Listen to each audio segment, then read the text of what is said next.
Buenos días para todos. Perfecto. El día de hoy vamos a terminar el tema que estábamos hablando la vez pasada, que es tuberculosis con su fase de tratamiento. Les traigo este librito que es La montaña mágica. Thomas Mann fue premio Nobel de literatura alemán y él escribió este libro que se llama La montaña mágica, que es un libro que trata sobre cómo se manejaban los pacientes con tuberculosis en la era pretratamiento. En todo el mundo se implementaron como,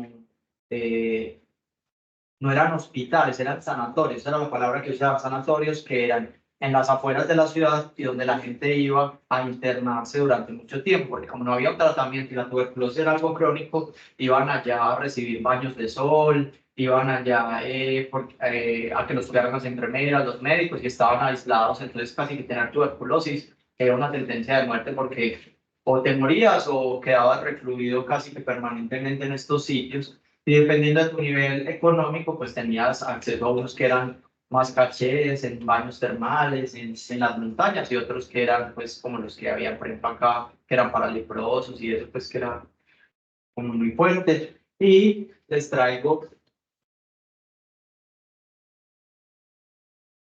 esta frase que es de ese libro, que dice: lo auténticamente trágico comienza allí donde la naturaleza fue lo bastante cruel para romper o impedir desde el principio la armonía de la personalidad, asociando un alma noble y dispuesta a vivir con un cuerpo inepto para la vida.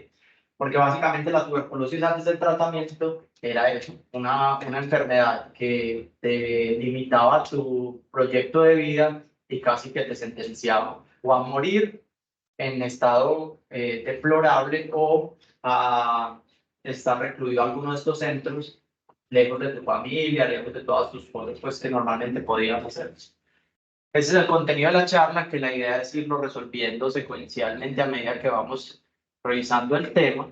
Nuevamente traigo la gráfica de mortalidad para que vean pues que la tuberculosis es la enfermedad número 13 que causa mortalidad en este año, que fue en el 2021. Fue el último reporte que encontramos. Andrés, Señora. ¿puedes poner que se vea pantalla grande y no la vista del presentador, por favor? Sí, profe, puedo intentar.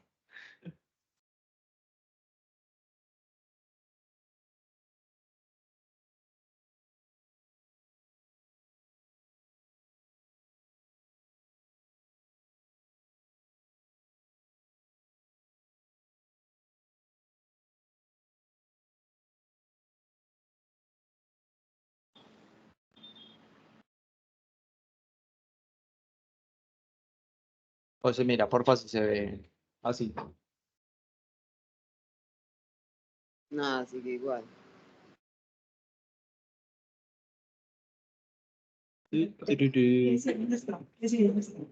No, Acá. 3 punticos.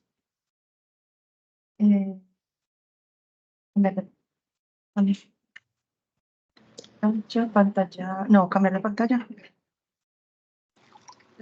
Ya, pregunta si se ve mejor. Profe, ahí se ve mejor. En este momento no se ve la pantalla. Ahí. Tampoco. Espérate, que es que creo que no la compartí.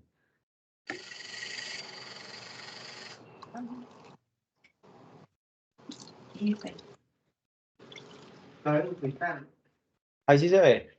Sí, su- Sí. O sea, sí se ve allá, pero aquí se ve así. Ay, ¿Sabe duplicar? ¿duplicar? Clic derecho, duplicar. Dice usar presentación con diapositiva y yo. ¿Dónde dice usar presentación con O sea, diapositiva? Y aquí no no. dice.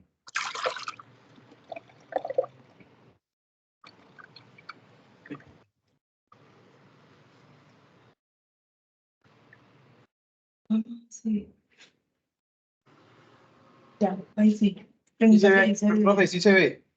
sí, súper. Gracias. Ah, Perfecto.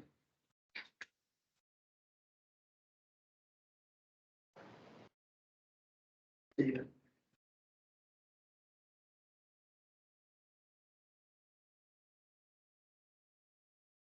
Bueno, entonces retomando, tenemos que es la tercera causa de mortalidad en el mundo incluso por encima de algunos cánceres, de la enfermedad hipertensiva, del VIH. Y aquí tenemos un breve apartado de los pacientes con VIH que se mueren por tuberculosis. Pero es bastante triste ver esto teniendo en cuenta que la tuberculosis es una enfermedad que es prevenible y que es tratable, y que la gente en teoría pues no debería morirse por esta enfermedad.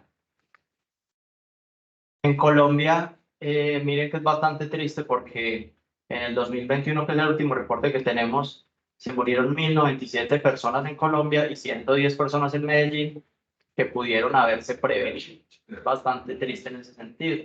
Y 1.3 millones de muertes en VIH negativos y 214.000 muertes en VIH positivo. Es como estimado de lo que se tiene. Esta gráfica es muy interesante porque muestra los pacientes que fueron adecuadamente tratados. Si bien los pacientes en los que tienen tuberculosis sensible no han habido cambios muy grandes, miren que va como desde el 86% como hasta el 88% en 10 años. Lo que sí es muy importante es que sobre todo con la tuberculosis MDR sí ha tenido un ascenso en el tratamiento exitoso de la enfermedad. Todavía falta bastante, pero digamos que eso habla de que las estrategias que ha implementado la OMS han servido para mejorar la adherencia al tratamiento. Con respecto a las cifras de tuberculosis resistente, miren cómo está Colombia por acá, que todavía tiene pocos casos, pero esa resistencia cada vez ha crecido un poco más. Y también esta gráfica pues, es bastante llamativa porque qué miedo, por ejemplo, India. Ya tiene demasiada MDR. Incluso todos los países que antes que hacían parte de la Unión Soviética, todos, pues todo Georgia, toda esa parte, tienen unas tasas impresionantes de XDR y de, qué miedo es por allá, pero menciones,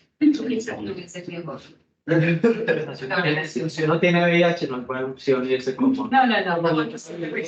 Con ese. Listo. Y esta es básicamente la estructura de la pared celular de las células de las micobacterias, especialmente micobacterias de tuberculosis. Entonces vemos que tiene algunas proteínas en la superficie, algunas porinas. Aquí tenemos los ácidos micólicos, que es lo que realmente las hace diferentes de las otras bacterias, el arabinogalactán, el lipoarabinomanán, el péptidoglicano, que es una capa doble a diferencia del resto de las bacterias, y por acá finalmente la membrana citoplasmática. Entonces miren que para que un medicamento llegue al interior de la célula tiene que atravesar todo esto, lo que lo hace bastante difícil que sea fácil de tratar. Y adicionalmente, pues digamos que con todas estas características propias de la membrana, digamos que lo que hemos tratado con todo este tiempo es buscar blancos moleculares que estén en la pared que puedan ayudar como a tratar la enfermedad. Ya nos regalan un poquito de silencio, por favor, que estamos escuchando. Gracias.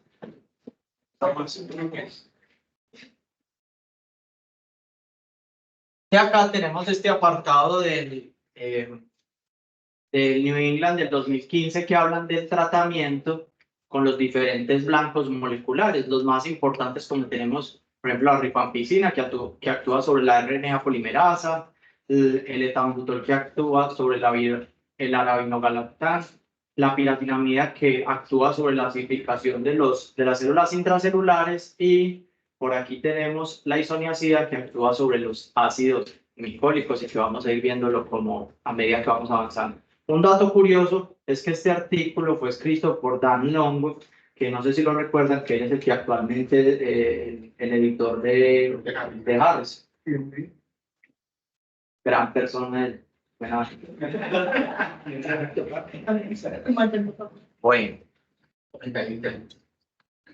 Con respecto a las bases del tratamiento, los dos pilares fundamentales por los cuales se hace el tratamiento de la tuberculosis y por los medicamentos es, uno, asociar los fármacos con diferentes dianas moleculares para evitar la selección de resistencias, con un ejemplo que vamos a ver a continuación. Y lo otro más importante es disminuir el tiempo requerido de tratamiento para matar el bacilo en todas sus fases. Antes, cuando se usaba tratamiento en monoterapia, el tratamiento iba como hasta 18 meses tomando el antibiótico, y con el paso del tiempo lo hemos reducido hasta 6 y en algunos casos hasta 4, como vamos a ver más adelante.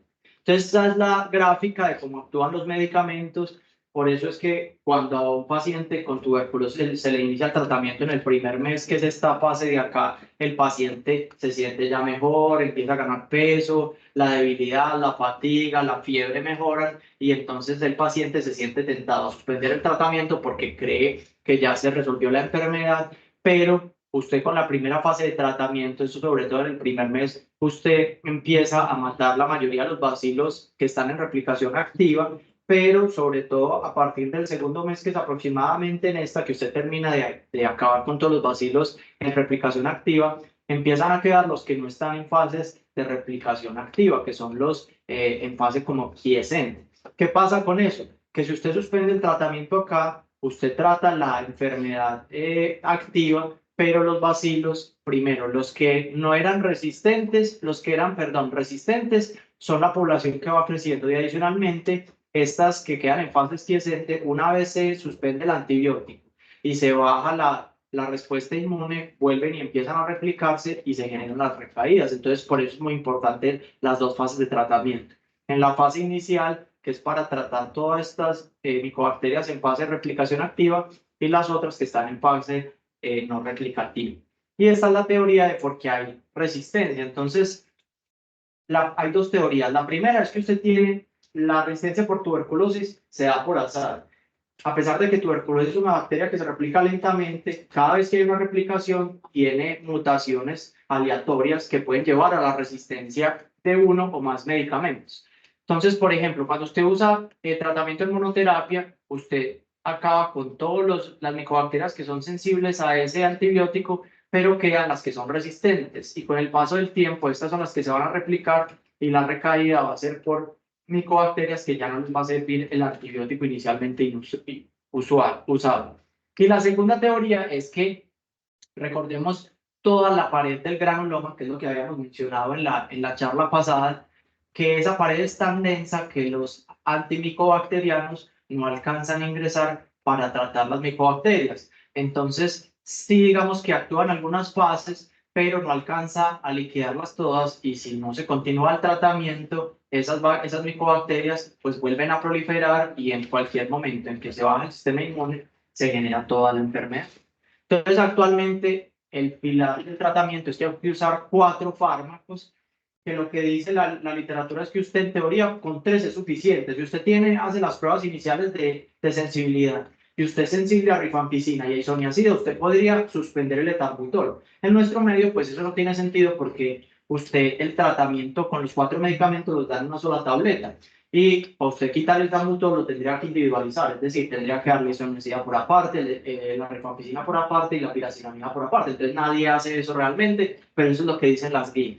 Y actualmente, pues usted debería actuar en las dos formas. En la parte con los antimicobacterianos bactericidas que actúan sobre los bacilos que están en replicación activa, que son los responsables, uno de los síntomas y dos de disminuir la mortalidad, y unos esterilizantes que actúan sobre las fases latentes, que son los responsables de las recaídas, que el paciente mejora de sus síntomas, pero después de un tiempo vuelve y aparece nuevamente la enfermedad. Entonces, estas son las poblaciones en las que pueden estar las micobacterias que pueden ser metabólicamente activas, fase de inhibición ácida, fase de multiplicación esporádica y persistente o totalmente durmiente. Entonces vamos a empezar. Las metabólicamente activas y en crecimiento continuo, que son las que mayor población hay cuando están en enfermedad en el cuerpo, son las que están en espacios extracelulares, como por ejemplo las cavernas, y son las que vemos realmente en el esputo. Los procesos farmacológicos y la aparición de resistencia son comunes cuando no se eliminan homogéneamente, como mencionamos previamente, que es decir, que tiene que usarse 4 medicamentos para tratar de acabar con todas las micobacterias que están en esta fase, porque estas son las responsables de que los pacientes finalmente mueren. De todos los antimicobacterianos, la isoniazida es la que tiene la acción bactericida más rápida y negativizan el esputo en el segundo mes. La isoniazida y sobre todo la rifampicina son los que más actúan en esta fase. ¿Cuál es el problema con la isoniazida? Que de todos los antimicobacterianos es el que más resistencia fácil se hace. De hecho, en monoterapia se ha visto que hasta en el 70% de los casos a los 3 meses ya se vuelven resistentes a la isoniazida, y ese es el motivo por el cual no se usa isoniazida en monoterapia y se adicionó el etambutol. La profe.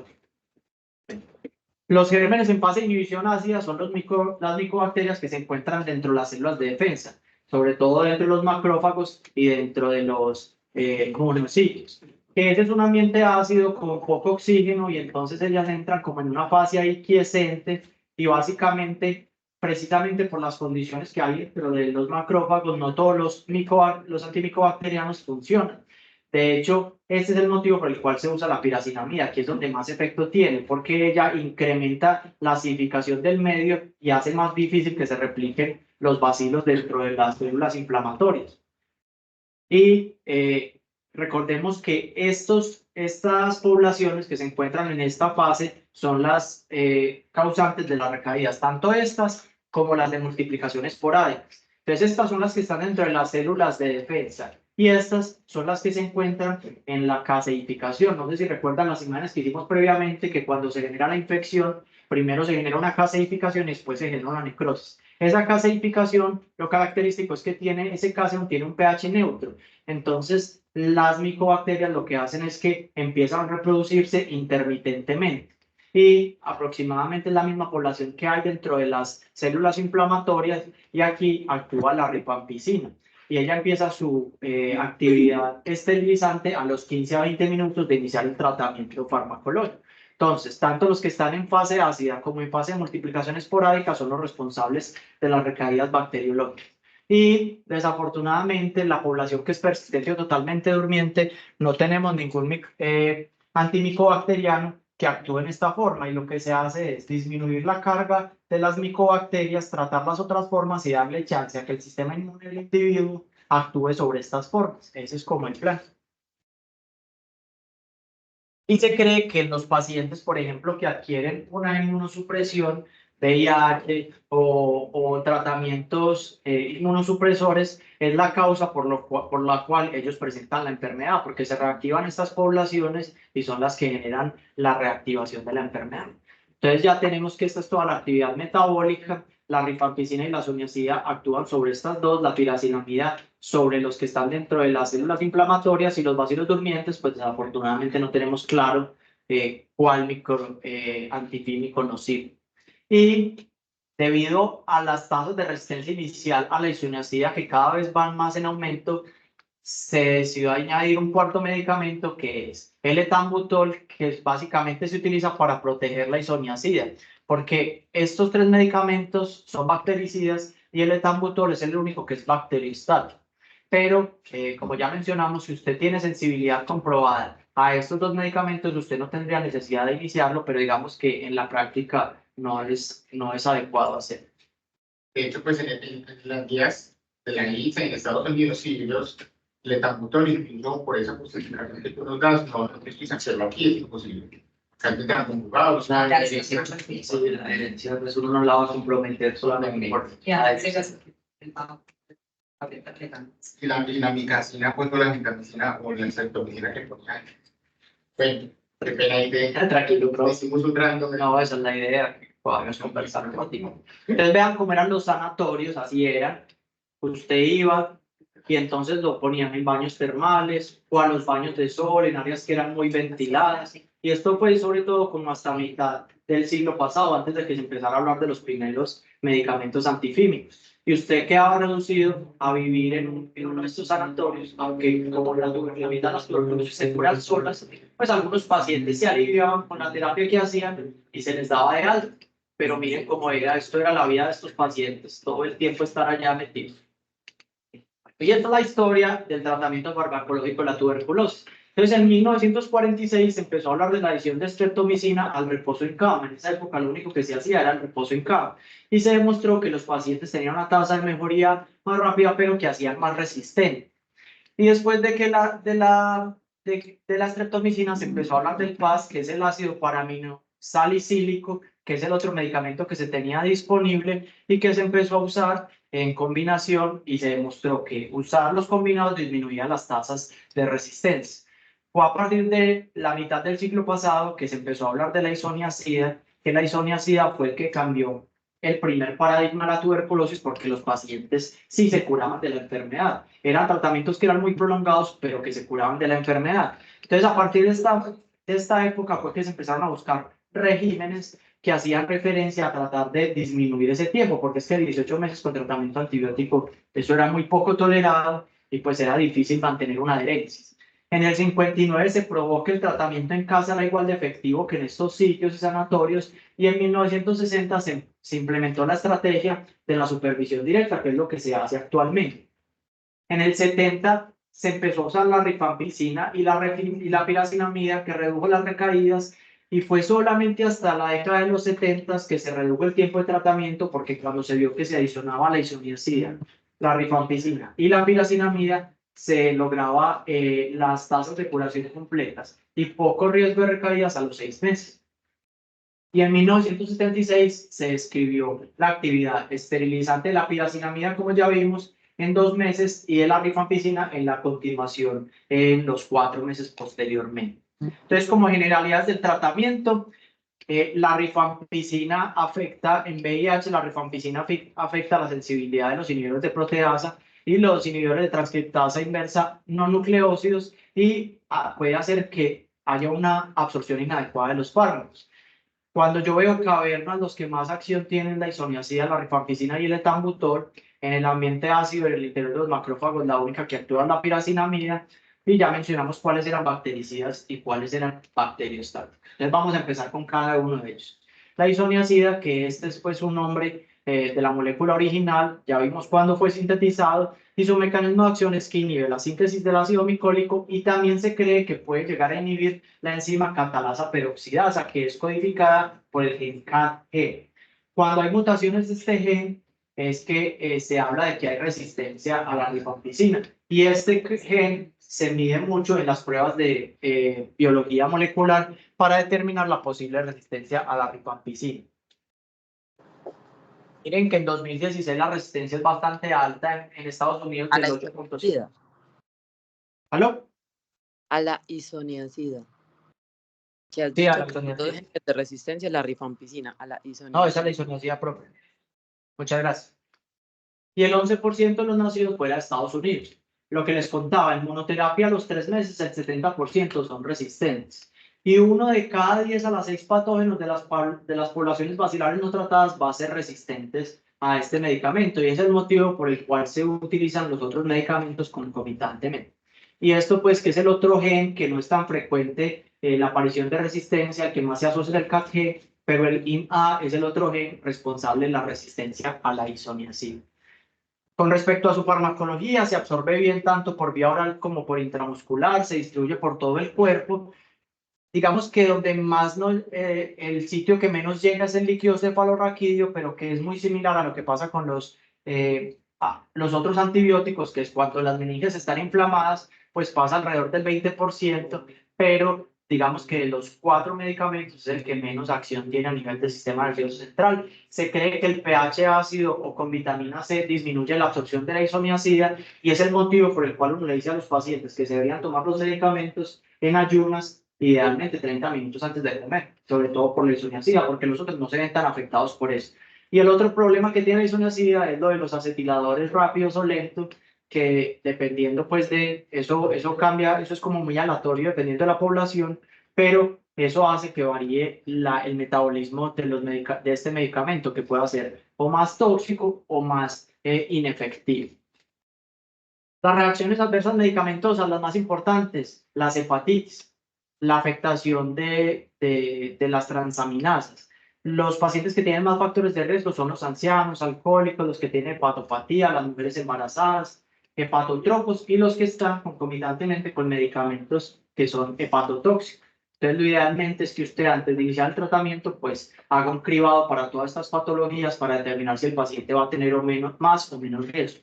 El otro, que es el más importante, o más importante no, pero es el que más se conoce, es la neurotoxicidad, que es responsable de hacer la neuropatía periférica, y es el motivo por el cual se adiciona la piridoxina, que ya vamos a ver más adelante. Y hay otro particular, que es la hipersensibilidad y el lupus inducido por medicamentos, que se ha visto que los pacientes con isoniazida pueden hacer este cuadro. Con respecto a las interacciones, sobre todo pues los anticonvulsivantes, miren que disminuye la activación del clopidogrel, y lo que ya habíamos mencionado, que es la rifampicina con la hepatotoxicidad. La rifampicina, que es un antibiótico que viene derivado del Streptomyces mediterranei, se comenzó a utilizar en ensayos clínicos en el 67 y su mecanismo de acción es que inhibe la RNA polimerasa dependiente de ADN. La humana no es sensible y esa es como la selectividad que tiene este medicamento con respecto a las micobacterias. Y ya mencionamos pues sobre cuál actúa. Muy importante tener en cuenta el gen RPOB, porque el gen RPOB representa el 95% de las veces que la micobacteria es resistente por rifampicina. Y otra cosa muy interesante acá es que hablar de monoresistencia a rifampicina es lo mismo que hablar de tuberculosis MDR, se tratan igual. Entonces ya vamos a ver eso más adelante, pero si un paciente es resistente a rifampicina se deberían usar esquemas de seguitalina. La excreción digestiva es buena y en menor medida en orina, y es muy importante referirle a los pacientes que el paciente va a generar, va a orinar anaranjado para que no se asuste y no lo suspenda, y es completamente normal. Entonces es una de las cosas que hay que referir. Y lo otro es que obviamente también hace hepatotoxicidad, y por eso hay que estar muy pendiente, porque vamos a ver que en el tratamiento del tetraconjugado hay 3 medicamentos que son hepatotóxicos, por eso es que es tan común las reacciones de hepatitis pues, cuando se está iniciando este tratamiento. Y finalmente la hipersensibilidad, que pueden ir desde manifestaciones en piel hasta manifestaciones renales. Traigo esta tabla como para entender que de todos los medicamentos del tetraconjugado, la rifampicina es el medicamento que más interacciones tiene. Entonces en el paciente con VIH es bastante complejo porque tiene interacción con antirretrovirales, con antimicóticos, con antibacterianos. Entonces a veces es difícil como determinar los esquemas de tratamiento cuando un paciente requiere recibir rifampicina. Con respecto a la piracinamida, es sintética, análoga a la nicotinamida, y hasta la fecha todavía no sabemos cuál es el mecanismo de acción. Ya vimos que acidifica el medio intracelular, pero no sabemos realmente cómo actúa, digamos que en lo que se ha escrito hasta ahora en la literatura. Tiene muy buena actividad y tiene muy buena absorción oral y se distribuye ampliamente por todo el organismo, incluyendo el sistema nervioso central. Esto es muy importante, y es que cuando les pregunten de los medicamentos del tetraconjugado, ¿cuál es el más hepatotóxico? El más hepatotóxico de todos es la piracinamida. Eso hay que tenerlo en cuenta, porque entonces sí, tenemos rifampicina, piracinamida y tenemos isoniazida, los 3 son hepatotóxicos. Entonces, en un paciente que tiene alguna predisposición a hacer una hepatitis por medicamentos, hay que tenerlo en cuenta, y vamos a ver que en esas poblaciones hay que aplicar unas cosas particulares. Y adicionalmente, lo otro que puede hacer es que la piracinamida puede desencadenar gotas, crisis de gota. Esos pacientes pueden hacer aumento del ácido úrico y con la acumulación generar crisis de gota. Entonces, tenerlo en cuenta también en este tipo de pacientes o los que utilizan medicamentos que también pueden dar gota. Y el etambutol ya vimos que era bacteriostático, que actúa sobre la biosíntesis del arabinogalactano y el lipoarabinomanano, y que se distribuye muy bien por todo el cuerpo, incluido el líquido cefalorraquídeo. De hecho, ustedes van a ver que cuando se da tratamiento para tuberculosis en el sistema nervioso central, muchas veces no se individualiza el tratamiento, pero se adiciona otro medicamento como para cubrir la actividad de la isoniazida, porque nos llega también al sistema nervioso central.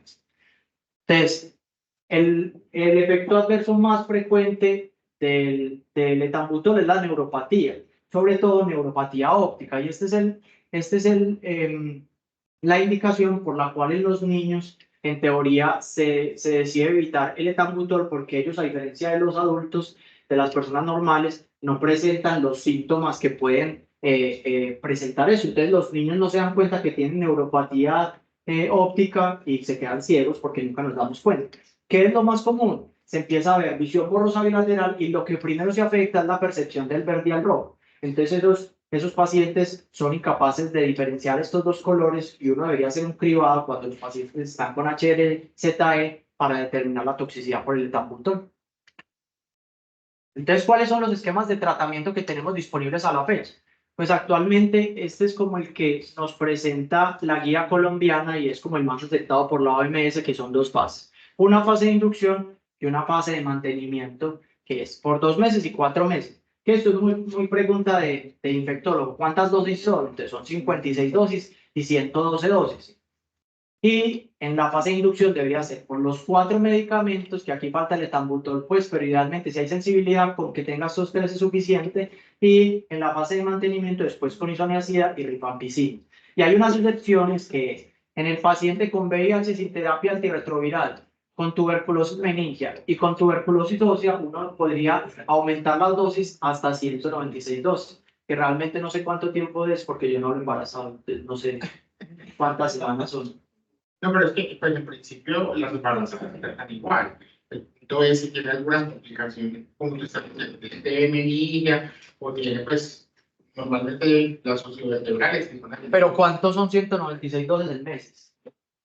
Si 100 dosis son 4 meses, 196 dosis. Yo creo que son como 9, ¿no? Como 9. Es así pues. Son 196 más. 6 por 30. Sí, o sea, son 196 de la fase. Son, o sea, son como 6 meses más adicionales. O sea, que usted podría ir 2 meses y 6 meses más aproximadamente, como para cumplir 9, 10 meses o incluso hasta un año. Perfecto. Y esto pues es como nos dice Clinical Infectious Diseases, que es la de la ITSA, pero como ellos no saben tratar tuberculosis, entonces yo uso la de la colombiana, porque es verdad, ellos casi no ven isoniazida. De hecho, miren que ellos tienen unos esquemas muy raros, ¿no? Que ellos pueden dar incluso que 3 veces por semana o 3 veces a la semana, y miren que las dos... En la fase. Sí, esto es en la fase de continuación y esto es en la fase intensiva, pero miren que ellos en la fase intensiva dicen que usted lo podría dar 5 veces por semana, 3 veces por semana, o sea, ellos tienen unos esquemas diferentes, pues que digamos que en el contexto de ellos que tienen más disponibilidad de los medicamentos, tienen asociaciones diferentes y que aparte no es una enfermedad tan común, pues ellos tratan eso muy mal, nosotros lo tratamos así. Entonces estas son las dosis individualizadas, que son rifampicina, isoniazida, piracinamida, que cuando les hablen de tratamiento individualizado es que les dan cada medicamento por aparte, o sea, no en tetraconjugado una sola tabletica, sino cada uno por aparte. ¿Que en qué ocasiones uno lo individualiza? Uno, cuando por ejemplo el paciente tiene interacciones. Si el paciente está tomando otros medicamentos que interactúen con la rifampicina, uno lo podría individualizar y cambiar la rifampicina por unos esquemas de segunda línea, o cuando hizo una reacción adversa grave a alguno de estos. Por ejemplo, si hizo una neuritis óptica asociada al etambutol, pues toca individualizarlo y quitarle el etambutol. Pero básicamente estas son las dosis que generalmente uno en la atención primaria, yo creo que uno casi nunca individualiza el tratamiento, y esto es lo que uno sí debería estar familiarizado. Los infectólogos dicen que en el paciente adulto, independientemente del peso, con menos de 3 tabletas, que es muy difícil que el paciente se cure. Exacto. Eso en niños sí se puede usar, pero por ejemplo en pacientes adultos, que está pesando 35 kilos, claro, porque está consumido por la tuberculosis. Pero quedar en esos casos 2 tabletas es casi exponer al paciente a cargas recaídas y que haya menos tasas de curación. Entonces, ¿qué recomiendan ellos? Que si pesa menos de 55 kilos, de 3-2. Y si pesa más de 55, de 4 tabletas. Pero idealmente no dar menos de 3 tabletas, porque la posibilidad de curación es muy bajita. Entonces, eso es lo que realmente uno se tiene que aprender. Entonces, el tetraconjugado los 2 primeros meses, 3 o 4 tabletas. Y en la fase de continuación, 3 o 4 tabletas solamente del conjugado de isoniazida y rifampicina. Mira que uno no se tiene que aprender las dosis individuales, sino el número de tabletas, y es mucho más fácil. Eso ayuda a mejorar la adherencia y a mejorar pues, la formulación de los medicamentos en nuestro caso. Entonces hay unos escenarios especiales que los vamos a tratar acá. Entonces, en el paciente con coinfección con VIH, lo que mencionamos, si el paciente tiene terapia antirretroviral, usted haría un esquema normal. Pero si es un paciente, por ejemplo, un indigente o una persona que uno ve que no es adherente y que no está recibiendo terapia antirretroviral, mire que el esquema debería ser 2 meses de terapia intensiva y uno se debería alargar 7 meses de terapia de continuación. Y esto es muy importante porque la otra cosa es cuándo debería iniciar uno la terapia antirretroviral en el paciente que está recibiendo anti-TB. Si el paciente tiene menos de 50, usted lo debería iniciar en las primeras 2 semanas. Y si el paciente tiene más de 50, usted lo debería iniciar en las primeras 8 semanas. No es después de 8, sino en las primeras 8 semanas. ¿Y alguien sabe por qué puede ser eso? ¿Por qué se debe retrasar un poco el inicio de la terapia antirretroviral en el paciente que está en tratamiento con tuberculosis?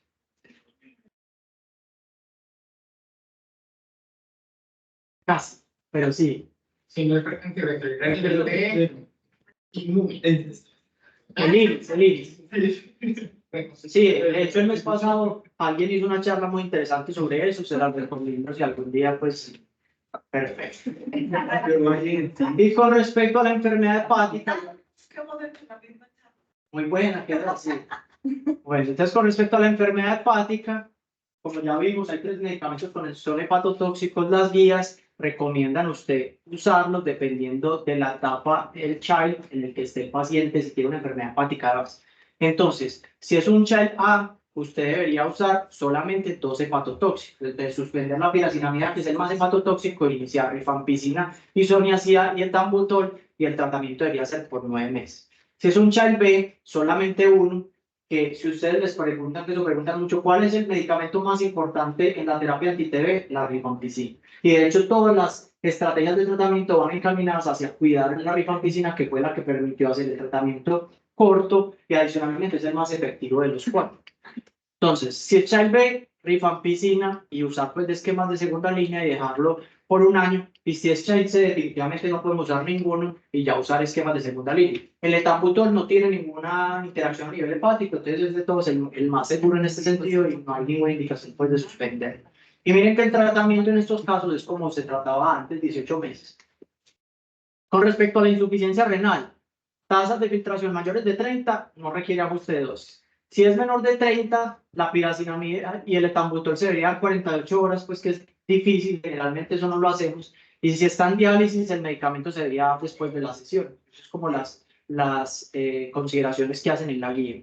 Y con respecto a estas 3 poblaciones, si es diabético, lo que recomiendan es todo paciente diabético, hágale cribado para tuberculosis si tiene síntomas. Y todo paciente con tuberculosis, hágale cribado para diabetes. Y la paciente embarazada debería tener un seguimiento estricto por obstetricia, se hace el mismo esquema estándar. Y si tiene un paciente con cáncer, usted debería estar más vigilante de las posibles reacciones adversas porque tienen muchas interacciones con los medicamentos citotóxicos. Lo que les mencionábamos de la piridoxina, entonces, ¿a quién hay que darla? Miren que no es a todo el mundo, es a las embarazadas, a los que tengan VIH, a los diabéticos, alcohólicos, malnutridos y enfermedad renal crónica. Que en la población colombiana son casi todos, de pronto en Estados Unidos no están así, ¿cierto?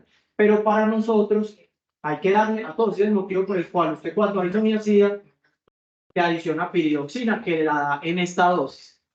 Hay una salvedad, por ejemplo, si es un paciente con diabetes que ya tiene neuropatía conocida, la dosis miren que es 4 veces más de lo que se da actualmente. Entonces, en el paciente que ya tiene una neuropatía periférica establecida, se deberían dar 4 tabletas al día de piridoxina. ¿Viene por 50 o por 25 la piridoxina? Sí, bueno. Entonces, 2 tableticas.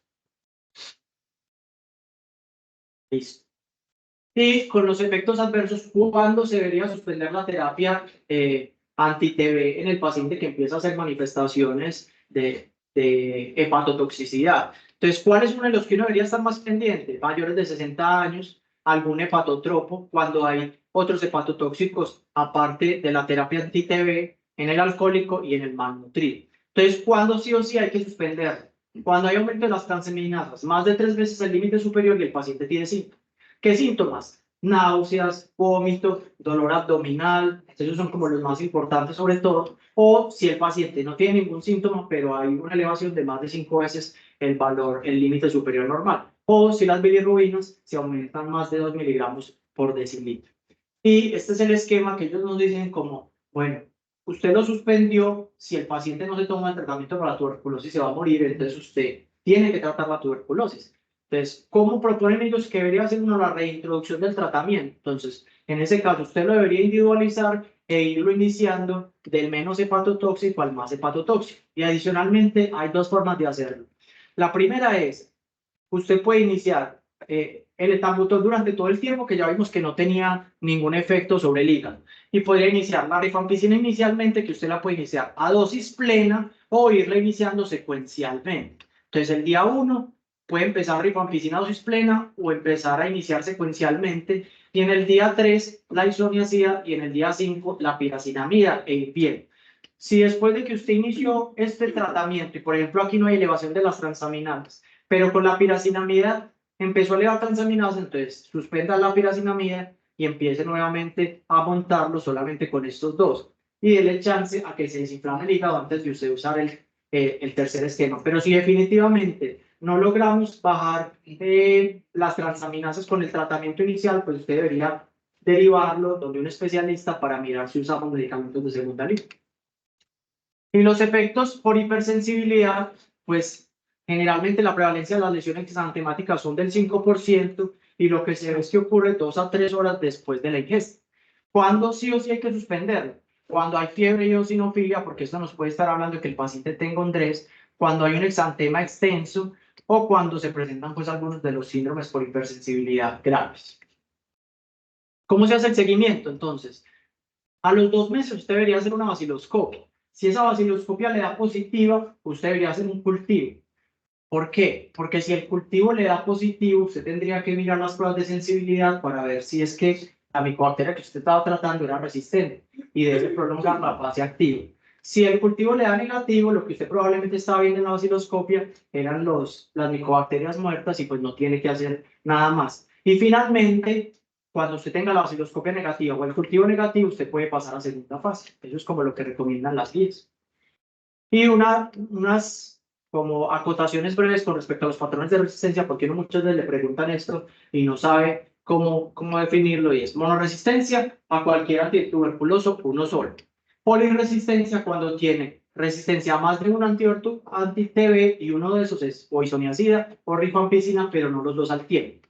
MDR si tiene a isoniazida y a rifampicina, pero no a otros anti-TB, y esta les traigo porque tener resistencia a rifampicina es igual que tener resistencia a los dos, porque igual hay que tratarlo como una MDR. Y por eso ya las guías cada vez hablan más de MDR, RR, porque RR es monoresistencia a rifampicina. Entonces, como se tratan igual, básicamente cada vez los agrupan más como con esta sigla. Pre-XDR es cuando usted tiene isoniazida rifampicina y además una fluoroquinolona, pero sin resistencia a los inyectables, y el XDR es cuando usted tiene isoniazida rifampicina, las fluoroquinolonas y al menos uno de los inyectables, que esto pues es una catástrofe, ya pues muy difícil. Y este pues no es Entonces se va a morir el paciente y no va a matar. No, pues imagínense. Y eso pues no es el propósito de la charla, pero para que sepan que en las opciones para tratar la TB resistente tenemos las fluoroquinolonas, levo y moxi, el linezolid, la bedaquilina, la cicloserina o la ciclofacimina y los otros medicamentos que entre esos están los carbapenémicos, sobre todo cuando se asocian con un inhibidor de beta-lactamasas y los aminoglicósidos, que es como el que tenemos disponible a la fecha. Dos palabritas de la tuberculosis latente. Ya vimos cómo se hacía el diagnóstico en la charla pasada y el tratamiento es 6 meses con isoniazida en monoterapia o isoniazida más rifampicina semanal por 3 meses, que esta es autoadministrada y esta es supervisada. Y las definiciones al finalizar del tratamiento, que las traigo porque son bastante difíciles de encontrar, porque uno le pregunta muchas veces cómo se define una pérdida en el seguimiento, cómo se define un paciente que está curado o cómo se define un paciente que tiene resistencia al tratamiento. Entonces acá se lo resumo. Paciente curado, paciente que tuvo un aislamiento microbiológico positivo al inicio del tratamiento y al finalizar el último mes tiene una vaciloscopia negativa o un cultivo negativo en el último mes. Pérdida de seguimiento, ¿cómo se define? Que no haya iniciado el tratamiento a pesar de ingresar al seguimiento o que haya suspendido el tratamiento por más de un mes. Si el paciente suspendió el tratamiento por más de un mes, hay que reiniciarle nuevamente el tratamiento como si no hubiera acabado bien tratado. Y el fracaso se define como vaciloscopia positiva o cultivo positivo al 4.º mes del tratamiento. Es decir, usted al 2.º mes, vaciloscopia positiva, cultivo positivo. Entonces, sigue el tratamiento y al mes que sigue vuelve y le hace. Si vuelve y sale positivo, al 3.er mes vuelve y le hace. Si vuelve y sale positivo, le hace. Y si al 4.º mes le vuelve a salir positivo, eso se define como un fracaso y hay que definir otras estrategias. Que lo más probable es que el paciente no se adherente al tratamiento. Estas son las conclusiones. La tuberculosis pulmonar tiene una alta tasa de éxito si se asegura la adherencia al tratamiento. Se debe hacer un seguimiento estricto durante la fase intensiva y de mantenimiento para asegurar la curación. Vigilar las reacciones adversas y suspender el tratamiento si es necesario y reiniciarlo pues más cuidadosamente y evaluar las comorbilidades que puedan modificar la terapia anti-TB. Y finalmente les traigo esta frase de la montaña mágica que dice: el hombre es tanto más humano cuanto más enfermo está. Muchas gracias.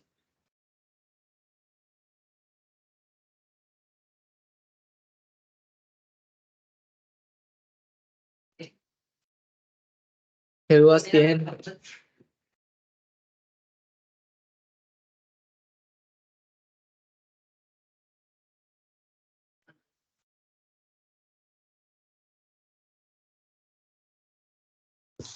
Andrés, si están hablando allá, prendan el micrófono, que no se escucha. Sí, profe, ya le digo que si ponen el micrófono, que la profe escuche. No, yo decía que muy buenos recursos visuales. Y la teoría donde mostraste pues que está el granuloma, eso siempre se ha, pues, digamos, en investigación en microbiología siempre se ha tenido como esa premisa, no sabemos en realidad si así es o no es, pero es lo que tenemos. Pero me parece que revisaste tanto la guía nacional, la INSA, que de todas maneras tiene algunos aportes importantes, no me parece muy bien, y complementa muy bien con la pasada. Excelente. Aleja, ¿vas a decir algo? Yo solo tengo por decir que felicitaciones. Estuvo excelente. Muy digno de un joven que ya casi está terminando su primer año. Muchas gracias, En profe. salas generales. Te felicito, súper. Muchas gracias, profe.